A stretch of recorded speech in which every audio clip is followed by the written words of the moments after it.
What does success look like? When we set any goals in our club or when we begin a new program, we must put in place ways to set benchmarks and measure our progress. Diversity and inclusion programs are no different. In a recent article, Senior Executive Media shared that DEI is a lifestyle change. When we track our DEI work over time, we are able to see how far we have come and better understand if we're meeting our goals. In today's session, we'll go further in depth on why measuring our success is so important and who is involved in this critical process. We'll also talk about the role that member sentiment plays in this and the various ways we can set benchmarks. We'll wrap up our training by sharing what a successful DEI learning program might look like and give a few final tips to keep in mind.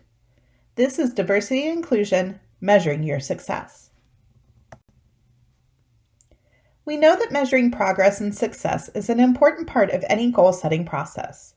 Many people falsely believe that having mixed demographics is all that it takes to have diversity and inclusion in place, and that certainly is part of it.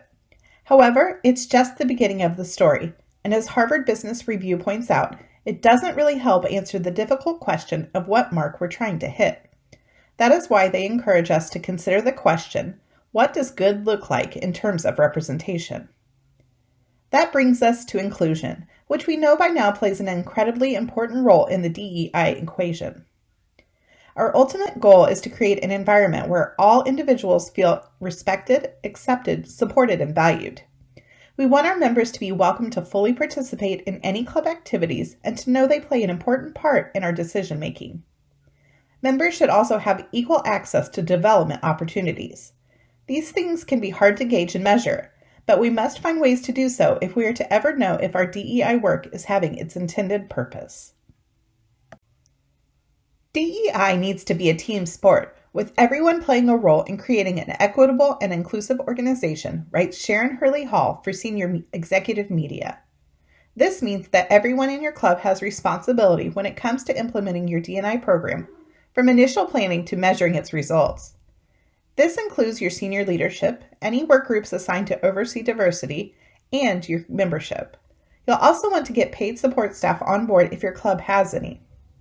Finally, don't forget that your National Sertoma organization is here to support your efforts and can help answer any questions and find resources to assist you with your work.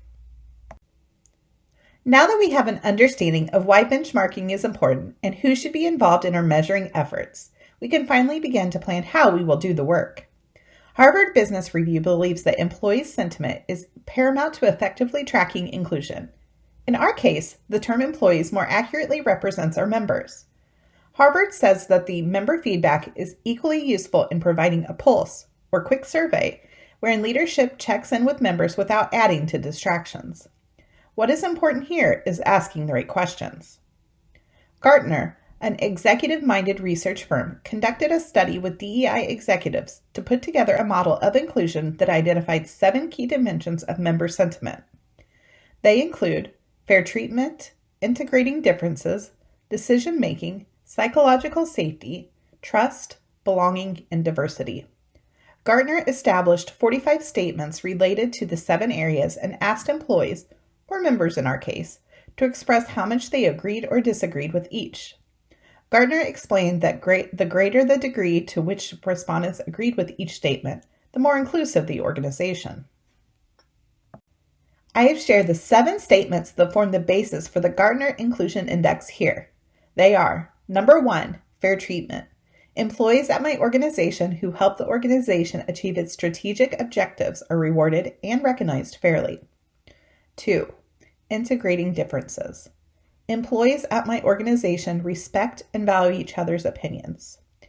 3, decision-making. Members of my team fairly consider ideas and suggestions offered by other members. 4, psychological safety. I feel welcome to express my true feelings at work. 5, trust. Communication we receive from the organization is honest and open. 6, belonging. People in my organization care about me. 7, diversity. Managers at my organization are as diverse as the broader workforce. Keep in mind that you will need to adapt these slightly to make them appropriately applicable to your nonprofit membership organization, such as a Sertoma Club, rather than a for-profit company with employees. Member sentiment is not the only benchmark we can use to measure our DEI progress. Senior Executive Media shares a number of these measures. The number of diverse members. The goal should be to have your club have a diversity mix that matches the demographics of your local area in terms of gender, ethnicity, age, background, and more. Just be aware that many of these things are not always seen and can be difficult to categorize. It is equally important to have diversity in our leadership. If people from underrepresented populations are not growing into leadership roles, there is typically still work to be done. Membership tenure can be another great indicator for progress. If members from diverse backgrounds remain part of your club, it usually means that they are happy and see a reason to stay involved, Senior Executive explains. Participation in your DEI trainings and programs will show how involved all members are and how important this type of growth is to your membership. We will hit on what such a learning program might look like in a little while.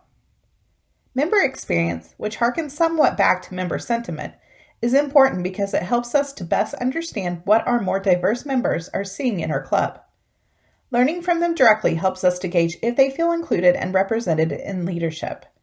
This can be a little bit awkward because it may depend on personal conversations, but when you get it right, the information gleaned here can be invaluable. Leadership buy-in and organizational achievements are a couple other ways we can benchmark and measure. As promised, we wanted to share an idea for a learning program that can help your club start talking about diversity and inclusion. This example is adapted slightly from a plan provided by Roundtable Learning, a corporate training and solution provider. Your program could begin with a video from your president talking about why D&I is important to your club. You could then stream our introductory diversity and inclusion training video at an upcoming club meeting to help your members learn what various DEI terms mean. This recording is available through the Sertoma Member Center at sertoma.org. It could be helpful to engage in role-playing activities designed around diversity and inclusion, many of which can be found online with a little research. Allow for personal reflection questions after so that individuals can take an introspective look at their own experiences. Roundtable Learning suggests finding instructor-led training sessions with a local DEI firm if you can afford it. You might also check with a local community college or university to see if they have any affordable solutions. You can wrap your learning program with open discussions, whether they're between two individuals or as an entire group, about overall experiences and lessons from the club's training efforts. I want to wrap up today by sharing a few other tips that we've not yet covered. We briefly mentioned working toward having your club demographics align with those of your area. This means you must know the demographics of your area first. This is a low-hanging benchmark that can be easily achieved through a quick search on the U.S. Census website or perhaps even Wikipedia. Next, look at organizations your club aspires to be like. The American Society of Association Executives, better known as ASAE, says that it's useful to compare your organization to those that have been recognized as good role models. Finally, don't be afraid to ask for help when you need it. There are diversity and inclusion experts out here. As noted earlier, local higher education institutions are often a great place to start, or if you're lucky to work with bigger corporate sponsors, see if they have anyone there who is knowledgeable on the subject and would be willing to speak to your club. If nothing else, you can seek out professional DEI companies who are equipped to facilitate these types of conversations and trainings.